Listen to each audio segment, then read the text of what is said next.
మహోన్నతుడును రక్షకుడైన యేసుక్రీస్తు అత్యున్నతమైన నామంలో ప్రేమధార టీవీ వీక్షకులందరికీ శుభములు తెలియజేస్తున్నాం.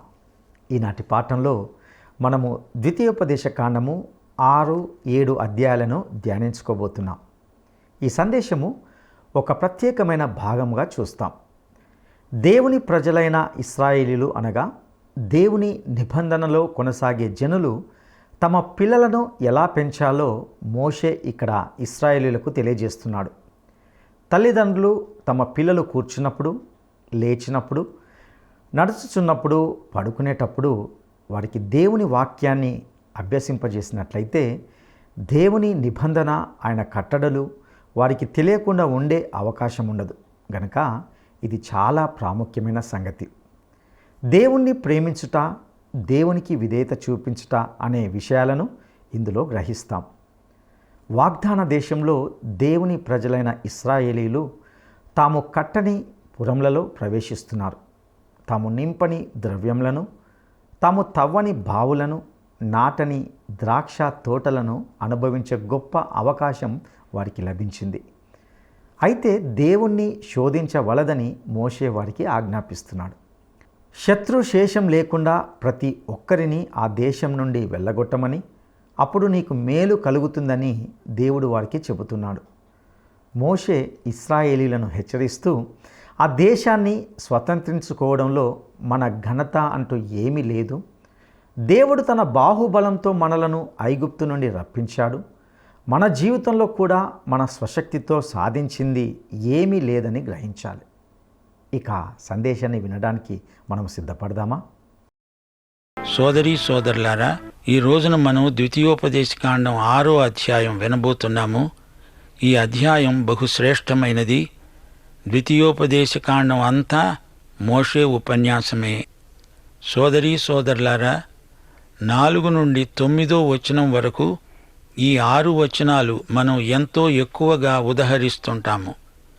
దీనిని క్షమ అంటారు. ఈ వాక్య భాగాన్ని భక్తిగల యూదులు ప్రతిరోజు ఉదయం చెప్పుకుంటారు. శతాబ్దాల తరబడి అలానే చెప్పుకుంటున్నారు. ఇశ్రాయేలీయులకు దేవుని ధర్మశాస్త్రం ఎంత ముఖ్యమో దీనిని బట్టి మనం తెలుసుకోగలం. ఈ అధ్యాయానికి శీర్షిక ఏమిటనుకుంటున్నారు? ప్రేమించు, విధేయత చూపు. ధర్మశాస్త్రమందు దేవుని ప్రేమ వెల్లడి చేయబడింది. ధర్మశాస్త్ర సందేశ సారాంశం ప్రేమ. సువార్త సందేశం ద్వితీయోపదేశ కాండంలో ఉన్నది. దేవుని పట్ల మన ప్రేమను ఎలా వ్యక్తం చేస్తామో యోహాను శుభవార్త 14వ అధ్యాయం 15వ వచనం. మీరు నన్ను ప్రేమించిన ఎడల నా ఆజ్ఞలను గైకొంటారు అన్నాడు యేసు ప్రభు. రక్షణ అనేది ప్రేమ వ్యవహారం. 1 యోహాను 4వ అధ్యాయం 19వ వచనం. ఆయనే మొదట మనల్ని ప్రేమించాడు గనుక మనము ప్రేమిస్తున్నాము. దేవుణ్ణి ప్రేమించాలి. ఇదే గొప్ప భాగ్యం. విధేయత ద్వారా ప్రేమను వ్యక్తం చేస్తాము. ఇశ్రాయేలీయులు విధేయులై జీవించాలి. ఇదే దేవుని కోరిక. వారికి, వారి సంతానమునకు నిత్యము క్షేమము కలుగునట్లు వారు నా యందు భయభక్తులు కలిగి నా ఆజ్ఞలన్నిటినీ అనుసరించే మనస్సు వారికి ఉండిన మేలు అని ద్వితీయోపదేశకాండం 5వ అధ్యాయం 29వ వచనంలో దేవుడన్నాడు. యెషయా 29వ అధ్యాయం 13వ వచనంలో దేవుడంటున్నాడు, ఈ ప్రజలు నోటి మాటతో నా వద్దకు వస్తున్నారు, పెదవులతో నన్ను ఘనపరుస్తున్నారు, గాని తమ హృదయం నాకు దూరం చేసుకొని ఉన్నారు. వారు నా ఎడల చూపే భయభక్తులు మానవుల విధులను బట్టి వారు నేర్చుకొన్నవి. ఒకసారి సమూయేలు సౌలును గద్దిస్తూ అన్నాడు, తాను సెలవిచ్చిన ఆజ్ఞను ఒకడు గైకొనుట వలన యెహోవా సంతోషించేటట్లు ఒకడు దహన బలులను అర్పించుట వలన ఆయన సంతోషిస్తాడా? ఆలోచించు. బలులు అర్పించుట కంటే ఆజ్ఞను గైకొనుట, పొట్టేళ్ల కొవ్వు అర్పించుట కంటే మాట వినటం శ్రేష్టం. 1 సమూయేలు 15వ అధ్యాయం 20వ వచనం. ఒకసారి యేసుక్రీస్తు పేతురును పరీక్షిస్తూ అన్నాడు, యోహాను కుమారుడవైన సీమోను, నీవు నన్ను ప్రేమిస్తున్నావా? యోహాను సువార్త 21 అధ్యాయం 16 వచనం. సోదరీ సోదరులారా, పరలోకం అద్భుత సీమ. మనం అక్కడికి వెళ్ళినప్పుడు యేసుక్రీస్తు ప్రేమ ఎంత అపరిమితమో తెలుసుకుంటాము. ఆయన మన కోసం ప్రాణం పెట్టాడు. ఆ ప్రేమను అనుభవించిన మనం అందరినీ ప్రేమిస్తాము. అందరూ మనల్ని ప్రేమిస్తారు. అందుకే పరలోకం అద్భుత సీమ. దేవుని ప్రజలు దేవునికి సంపూర్ణంగా విధేయులు. ఎప్పుడైనా వీరు మాట తప్పవచ్చు గాని దేవుడు ఎన్నడూ మాట తప్పడు. ఒకసారి శాస్త్రులు కొందరు యేసు ప్రభువు దగ్గరికి వచ్చి ఆజ్ఞలన్నిటిలోకి గొప్పది ఏది అని అడిగారు. మార్కు సువార్త 12 అధ్యాయం 28 నుండి 31 వచనం వరకు యేసు అన్నాడు, ప్రధానమైనది ఏదనగా, ఓ ఇశ్రాయేలు విను, మన దేవుడైన ప్రభువు అద్వితీయ ప్రభువు. నీవు నీ పూర్ణ హృదయముతో, నీ పూర్ణాత్మతో, నీ పూర్ణ వివేకముతో, నీ పూర్ణ బలముతో నీ దేవుడైన ప్రభువును ప్రేమించాలి అనేది ప్రధానమైన ఆజ్ఞ. సోదరీ సోదరులారా, దేవుణ్ణి ఇంత గాఢంగా ప్రేమించగలవారు ఎందరున్నారు? దేవుణ్ణి ఇంకా ఎక్కువ ప్రేమించలేకపోయానే అని ప్రతి విశ్వాసి అసంతృప్తి చెందుతూనే ఉంటాడు. ఇది సర్వసాధారణమైన అనుభవం. అందుకే మనం ఆయన పాదాల చెంత కూర్చుని నేర్చుకోవాలి. ఆయనను ఎలా ప్రేమించాలో నేర్చుకోవాలి. ఆయన అతికాంక్షణీయుడు. యోహాను సువార్త 6 అధ్యాయం 68, 69 వచనాలు జాగ్రత్తగా వినండి. సీమోను పేతురన్నాడు, ప్రభూ, ఎవరి వద్దకు వెళుతామో? నీవే నిత్య జీవపు మాటలు గలవాడవు. నీవే దేవుని పరిశుద్ధుడవని మేము విశ్వసించి ఎరిగి ఉన్నాము. యేసు మన రక్షకుడు, ప్రభువు. యేసు మన దేవుడు. నేను ఆయన్ను ఆరాధిస్తున్నాను. ఆయనను ఇంకా ఇంకా సన్నిహితంగా ఎరిగి ఉండాలని కోరుతున్నాను. నీ పొరుగువాణ్ణి నిన్ను వలె ప్రేమించమని ధర్మశాస్త్రం చెబుతున్నది. లేవియకాండం 19 అధ్యాయం 18 వచనం. సోదరీ సోదరులారా, దేవుణ్ణి ప్రేమించామంటూ సహోదరుణ్ణి ద్వేషించటం ఎలా జరుగుతుంది? దమస్కు మార్గంలో యేసు ప్రభువు సౌలును ప్రశ్నించాడు, సౌలా, సౌలా, నీవెందుకు నన్ను హింసిస్తున్నావు? క్రైస్తవులను హింసిస్తే క్రీస్తును హింసించినట్లే. అపొస్తలుల కార్యములు 9 అధ్యాయం 4 వచనం. ఈ రోజున యేసు ప్రభు చాలామంది క్రైస్తవులను ఉద్దేశించి ఇదే ప్రశ్న అడుగుతున్నాడు, నీవేళ నన్ను హింసిస్తున్నావు? వారు అనవచ్చు, లేదు ప్రభువా, నేను నిన్ను ప్రేమిస్తున్నాను. అయితే ప్రభు అడుగుతాడు, నీవు నన్ను ప్రేమించేవాడివైతే నా విశ్వాసులను ఎందుకు విమర్శిస్తున్నావు? నా సేవకుల మీద ఎందుకు నిందలు ప్రచారం చేస్తున్నావు? నా పనికి ఎందుకు ఆటంకాలు కలిగిస్తున్నావు?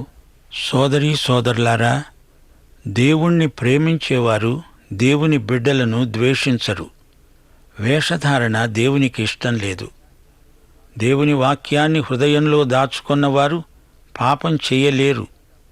దేవునికి వ్యతిరేకంగా బ్రతకలేరు. దేవుని వాక్యం హృదయాలలో ఫలించాలి. దేవుడు అదే మన నుండి కోరుతున్నాడు. మన పిల్లలకు దేవుని వాక్యాన్ని వారికి అర్థమయ్యే రీతిగా మనం బోధించాలి, నేర్పాలి. సర్వకాల సర్వావస్థల్లో దేవుని వాక్యాన్ని గృహ వాతావరణంలో నింపివేయాలి. అదే దేవుని చిత్తం. పిల్లలకు మంచి క్రమశిక్షణ అలవడాలి. సామెతలు 22 అధ్యాయం 6 వచనం, బాలుడు నడువవలసిన త్రోవను వానికి నేర్పు, వాడు పెద్దవాడైనప్పుడు, వృద్ధుడైనప్పుడు దాని నుండి తొలగిపోడు. దేవుని మార్గంలో బిడ్డలను నడిపించాలి. దేవుడు నీ బిడ్డలను నడిపిస్తూ ఉండగా నీవు దేవునితో సహకరించాలి. 13వ వచనంలోని మాటనే యేసు ప్రభు మత్తయి సువార్త 4 అధ్యాయం 10వ వచనం, లూకా సువార్త 4 అధ్యాయం 8వ వచనంలో ఉదహరించి సైతాను శోధనను ఎదుర్కొని జయించాడు. సైతానా, పో, ప్రభువైన నీ దేవునికి మొక్కి ఆయనను మాత్రమే సేవించాలి. ద్వితీయోపదేశకాండం 6 అధ్యాయం 16 వచనం, మీరు మస్సాలో యెహోవాను శోధించినట్లు ఆయనను శోధింపకూడదు. యేసు ప్రభువు సైతాను శోధనలను ఎదుర్కొంటూ లూకాసు వార్త 4:12 మత్తయి సువార్త 4:7 అన్నాడు, ప్రభువైన నీ దేవుణ్ణి శోధింపవలదు. యేసు ప్రభువు శోధనలను జయించడానికి ద్వితీయోపదేశ కాండం నుండి ఉదహరించాడు. సోదరీ సోదరులారా, దేవుడు తన ప్రజలను వాగ్దత్త భూమిలోకి తెచ్చి వారిని అందులో ప్రవేశపెడతాడు. అలాగే దేవుడు మనలను లోకమనే ఈజిప్టు నుండి విమోచించి పరలోకమనే కనానులో ప్రవేశపెడతాడు.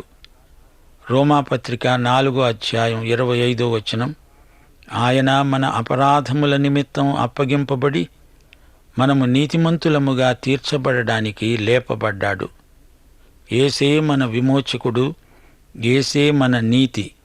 మనం రక్షించబడ్డాము, మనకు నిత్య జీవం ఉన్నది. 1 యోహాను 5:11-12 దేవుని కుమారుని అంగీకరించేవాడు జీవము గలవాడు, దేవుని కుమారుణ్ణి అంగీకరించనివాడు జీవము లేనివాడే. దేవుడు మనకు నిత్య జీవము దయచేశాడు. ఈ జీవము ఆయన కుమారుని యందున్నది. మనం రక్షించబడుతూ ఉన్నాము. మనల్ని దేవుడు తన కుమారుడైన యేసుక్రీస్తు పోలికకు మారుస్తూ ఉన్నాడు.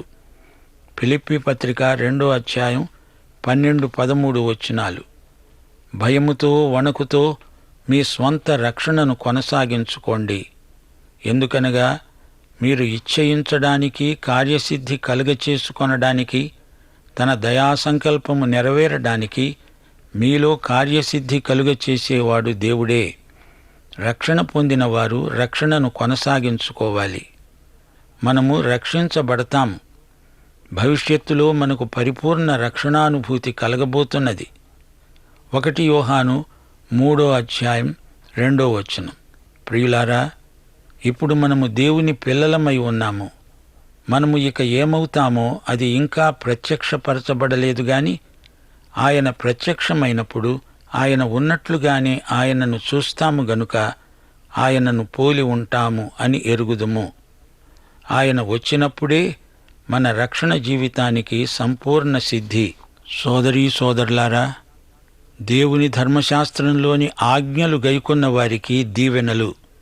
దేవునికి భయపడడం అంటే దేవుని మహిమ ఎదుట నిర్దోషముగా ఉండడానికి సిద్ధపడడమే.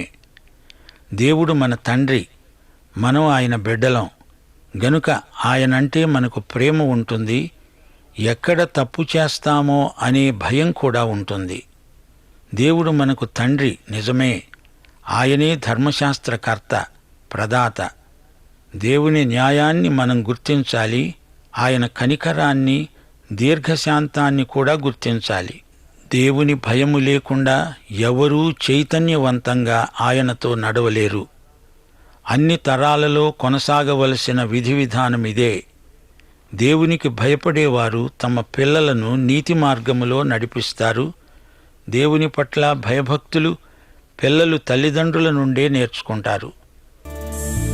నిన్ను పోలిన వారెవరు, మేలు చేయు దేవుడవు, నిన్నే నమ్మితిన్ నా దేవా.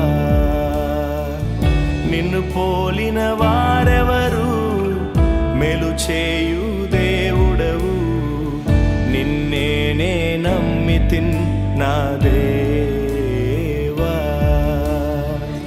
నిన్నే నా జీవితమునకు ఆధారము చేసి కొంటిని, నీవు లేని జీవితమంతా వ్యర్థముగా పోవునయ్యా.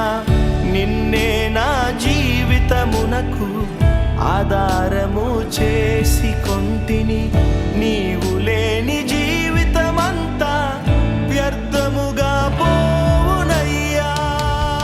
ఎల్ షెడాయ్ ఆరాధన, ఎలోహీం ఆరాధన, అడోనాయ్ ఆరాధన, యేషువా ఆరాధన. ఎల్ షెడాయ్ ఆరాధన, ఎలోహీం ఆరాధన, అడోనాయ్ ఆరాధన,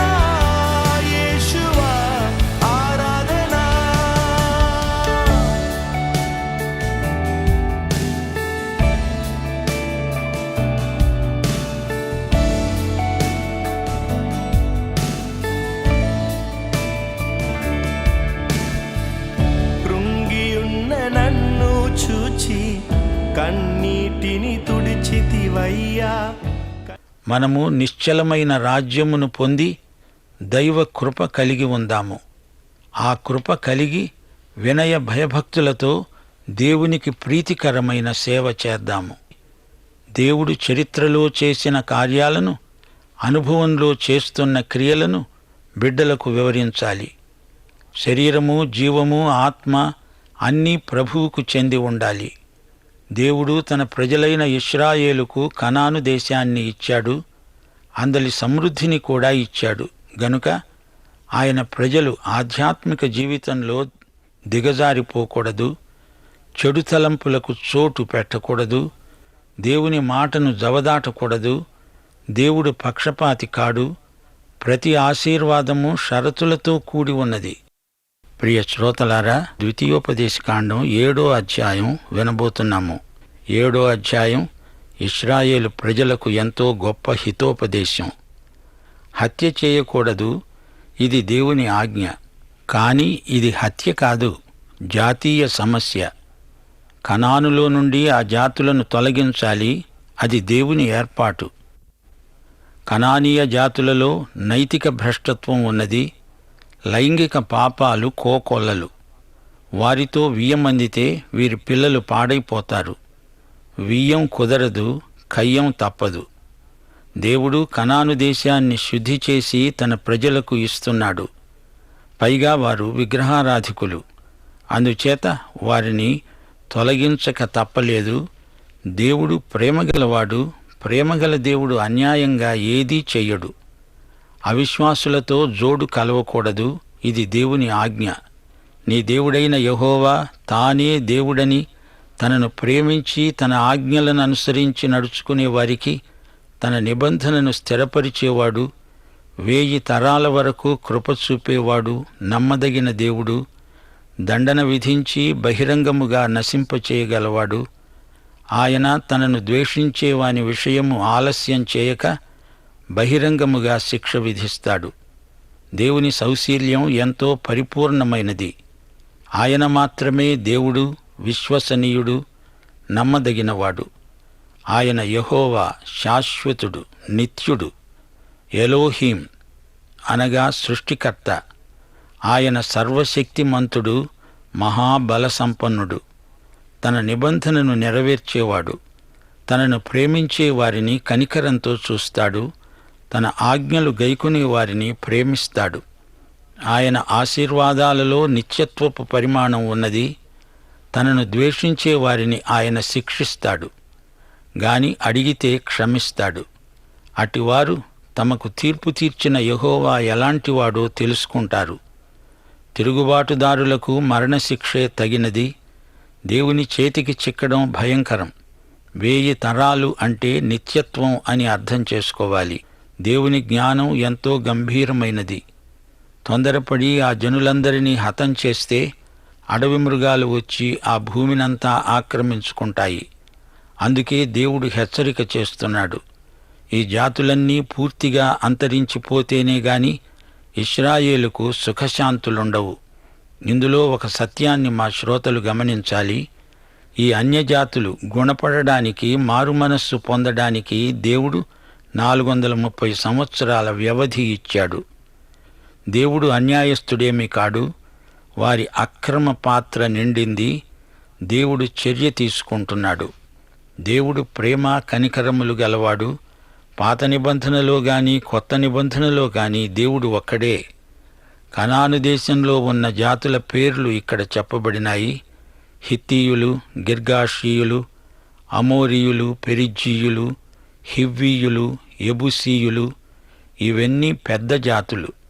వీరినందరినీ ఇశ్రాయేలీయులు జయించాలి. వారితో రాజీ పడకూడదు. వారిని నిర్దాక్షిణ్యంగా హతమార్చాలి. వారి పూజాస్థానాలను ధ్వంసం చేయాలి. ఇది క్రూరత్వం కాదు, న్యాయాధిపతి తీసుకొనవలసిన చర్య. లేవియకాండం 14వ అధ్యాయంలో వీరి అత్యాచారాలు పేర్కొనబడ్డాయి. కనాను దేశంలోని భ్రష్టజాతులు ఉన్నంతకాలం ఇశ్రాయేలుకు శోధనలు ఉంటూనే వచ్చాయి. వారి పిల్లలు, వీరి పిల్లలు పెళ్లాడితే ఫలితం ఇశ్రాయేలుకే గొప్ప నష్టం. ఇశ్రాయేలు యువతరం పాపంతో నిండిపోతుంది. అందరూ విగ్రహారాధికులైపోతారు. అయితే దేవుడు అంటున్నాడు, మీరందరూ నాకు ప్రత్యేకించబడిన పరిశుద్ధ జాతి, మీరు నా సొత్తు. మిగతా జాతులన్నిటిలో నుండి నేను మిమ్మల్ని ఏర్పరిచాను. ప్రియ శ్రోతలారా, ఇశ్రాయేలు దేవుడు న్యాయము గల దేవుడు. ఆయన తీర్పులు న్యాయసమ్మతమైనవి. ఆయన కనికరము గలవాడు, క్షమాగుణము గలవాడు. తనకు విధేయులైతే వారికి మితిలేని ఆశీర్వాదాలిస్తాడు. ఆయన మాట వినకపోతే పలు విధాలుగా శిక్షిస్తాడు. ఆశీర్వదించడం దేవునికి ఎంతో ఇష్టం, కాని శిక్షించక తప్పదు. కొందరు అనుకుంటారు, ఆయన ప్రేమ, కృప, కనికరములు గలవాడు గనుక శిక్షించడు. ఎంత అవిధేయులైనా ఆయన శిక్షించడు అనుకుంటే అది పొరపాటే. కృప పాపాన్ని కప్పుతుంది నిజమే, కాని పాపాన్ని ఒప్పుకోవాలి, దానిని విసర్జించాలి, లేకపోతే శిక్ష తప్పదు. సోదరీ సోదరులారా, వింటున్నారా? దేవుడు ప్రేమ గలవాడు, కనికరము గలవాడు, నీతి న్యాయములు గలవాడు. దేవుడు పక్షపాతి కాడు. అన్యజాతులను నాశనం చేయమంటున్నాడంటే అది న్యాయసమ్మతమైన తీర్పు. దేవుడు ఇశ్రాయేలు జాతిని తనకు సాధనంగా వాడుకుంటున్నాడు. అప్పుడప్పుడు ఇశ్రాయేలును శిక్షించడానికి అన్యజాతులను కూడా దేవుడు వాడుకున్నాడు. యెషయా 10:12 అష్షూరు జాతిని అలాగే వాడుకున్నాడు. 2 దినవృత్తాంతములు 36:17 కల్దీయుల రాజును వాడుకున్నాడు. ఏది ఏమైనా ఇశ్రాయేలు జాతి క్షేమాన్నే దేవుడు కోరాడు. దేవుడు ఎవరిలోనైనా, ఏ జాతిలోనైనా పాపాన్ని శిక్షించకుండా వదలడు. కనాను దేశంలోని అన్యజాతులను దేవుడు ఒక్క పెట్టున నాశనం కానీయలేదు. క్రమేణా వారిని తొలగిస్తూ వచ్చాడు. అలాగే మానవునిలోని చెడుగును దేవుడు క్రమేణా తొలగిస్తూ చివరికి మనిషిని యేసు ప్రభువుతో సమాన స్థాయికి మారుస్తాడు. ప్రియ శ్రోతలారా, మీ సమస్యలన్నింటికీ సత్వర పరిష్కారం కావాలని కోరుతున్నారా? అలా అనుకోవద్దు. ఒక్కొక్క అడుగే వేస్తూ సమస్యలను దాటుతూ యేసుతో ప్రయాణించాలి. ఇప్పుడు నీవున్న స్థితికి, నీవు ఉండవలసిన స్థితికి దూరం రాను రాను తగ్గుతూ ఉంటుంది. జీవితమంతటిలోకి ఇది గొప్ప అద్భుతమని గ్రహిస్తావు. సోదరీ సోదరులారా, ద్వితీయోపదేశకాండం ఉద్రేకభరితమైన గ్రంథమని మీకు అనిపించటం లేదా? ఆలోచించండి. మనము మన ప్రత్యేకతను కాపాడుకోవాలి. శోధనలకు లొంగకూడదు. భక్తి జీవితానికి అర్థం వాక్యానుసారమైన జీవితం. ఈ విషయంలో మా శ్రోతలకు కొన్ని హెచ్చరికలు చేయగోరతాము. ఈ అవిశ్వాస లోకంలో భక్తిగా బతకడం ఎలాగా? ఆధ్యాత్మిక బలం మనకు ఎలా ప్రాప్తిస్తుంది? ఈ ప్రశ్నలు మనకు తరచుగా ఎదురవుతూ ఉంటాయి. క్రైస్తవ విశ్వాసం అనగా భక్తి జీవితం, దేవుని వాక్యానుసారమైన జీవితం. ప్రతి విశ్వాసీ స్థానికంగా ఒక సంఘ సహవాసంలో ఉండాలి. అది భక్తి జీవితానికి ఎంతో దోహదపడుతుంది. క్రైస్తవ ప్రత్యేకత ఏదో ఒక సిద్ధాంతానికి, ఏదో ఒక సాంప్రదాయానికి పరిమితమైనది కాదు. యేసుక్రీస్తుతో వ్యక్తిగత సంబంధ సహవాసమే క్రైస్తవ భక్తి. మనకు క్రీస్తే మాదిరి. క్రీస్తు ప్రబోధమే మన ప్రమాణం. ఆత్మ ద్వారా క్రీస్తు సన్నిధిని అనుభవించటమే భక్తి. క్రైస్తవులు క్రీస్తు ప్రజలు, ఆయనకు చెంది ఉన్నారు. అనగా దేవునికి, తోటి మానవులకు, మనస్సాక్షికి బాధ్యులమై జీవిస్తాము. దీనిని మించిన ఆధ్యాత్మిక అనుభవం మరొకటి లేదు. ఈ ఆధ్యాత్మిక అనుభవం క్రీస్తునందు కేంద్రీకృతమై ఉంటుంది. మన భక్తి సృజనాత్మకమై అనేక మందికి మేలు చేకూరుస్తూ ఉంటుంది. ఇశ్రాయేలు చరిత్ర నుండి మనము నేర్చుకునే పాఠమిదే. అనేకసార్లు క్రైస్తవ భక్తులు ఆత్మలో వేదన చెందడం పరిపాటి. ఏలియా, ఇర్మియా మొదలైన భక్తులు కొన్ని సందర్భాలలో ఆధ్యాత్మికంగా వెలితి పడిపోయినట్లు గుర్తించగలం. దావీదు మహారాజు ఎన్నోసార్లు సంఘర్షణల మధ్య అట్టిట్టయిపోయాడు. దీనికి కారణం ఏదో పసికట్టడం కష్టం. క్రైస్తవ విశ్వాసి ఏదైనా పాపాన్ని ఒప్పుకోకుండా దాచిపెట్టుకుంటే అట్టి బలహీనత ప్రాప్తిస్తుంది. అనేకసార్లు భక్తుడు అతిగా పనిచేసి అలసిపోయి ఉండవచ్చు. మన శక్తికి మించిన పరిస్థితులు కారణం కావచ్చు. అయినా దేవుడు మనకు తోడై ఉంటాడు. పాఠం ఇంతటితో సమాప్తం. మన ప్రభు అయిన యేసుక్రీస్తు వారి దివ్య కృప, తండ్రి అయిన దేవుని పరమ ప్రేమ, పరిశుద్ధాత్మ అన్యోన్య సహవాసము మనకందరికీ సదాకాలము తోడై ఉండునుగాక. ఆమేన్. ద్వితీయోపదేశకాండము 6వ అధ్యాయం 4 నుండి 9 వచనాలను యూదులు ఏమని పిలుస్తారు? ద్వితీయోపదేశకాండము 6వ అధ్యాయం 4 నుండి 9 వచనాలను యూదులు ఏమని పిలుస్తారు? 1 హామా, 2 షమా, 3 ఎలోమా. ఈ ప్రశ్నకు సరైన జవాబును ఈ వాట్సాప్ నంబర్కు పంపండి. మా వాట్సాప్ నంబర్ 9399952570. ప్రియులారా, ఇంతవరకు విన్న సందేశం ద్వారా దేవుడు మనతో మాట్లాడి ఉంటున్నాడు. దేవుని ప్రజలు తమ పిల్లలను ఎలా పెంచాలో గమనించాం. తల్లిదండ్రులు తమ పిల్లలు కూర్చున్నప్పుడు, లేచినప్పుడు, నడుచుచున్నప్పుడు, పడుకునేటప్పుడు వారికి దేవుని వాక్యాన్ని అభ్యసింపజేసినట్లయితే దేవుని నిబంధన, ఆయన కట్టడలు వారికి తెలియకుండా ఉండే అవకాశం ఉండదు. కనుక ఇది చాలా ప్రాముఖ్యమైన సంగతిగా గుర్తించాం. దేవుని ప్రేమించుట, దేవునికి విధేయత చూపించుట అనేవి చాలా ప్రాముఖ్యమైన విషయాలు. దేవునికి వ్యతిరేకమైన ప్రతి దానిని మన జీవితంలో నుండి తొలగించుకొనకపోతే మనము లోకస్తులతో చేరి పాపులమై దేవుని ఉగ్రతకు లోనవుతాం. ఈ లోకయాత్రను ముగించి పరలోకమునకు కొనిపోబడడానికి యేసు తిరిగి రానున్నాడు. ఆయన పరలోకమందు మనకు నివాసములు సిద్ధపరుస్తానని వాగ్దానం చేశాడు. దేవుడు అనుగ్రహించే దేశాన్ని స్వతంత్రించుకోవడంలో మన ఘనత అంటూ ఏమీ లేదు. మన జీవితంలో కూడా మన స్వశక్తితో సాధించింది ఏమీ లేదని గ్రహించాలి. సమస్తము దేవుని ఉచితమైన కృప ద్వారానే మనము ఈ లోకంలోనూ పరలోకంలోనూ పొందుకుంటాం. దేవునికి అసహ్యకరమైన వాటిని మనం కూడా అసహించుకోవాలి. అనగా మన జీవితంలో నుండి నైతిక భ్రష్టత్వాన్ని, లైంగిక పాపాన్ని, విగ్రహారాధనను వెళ్ళగొట్టాలి.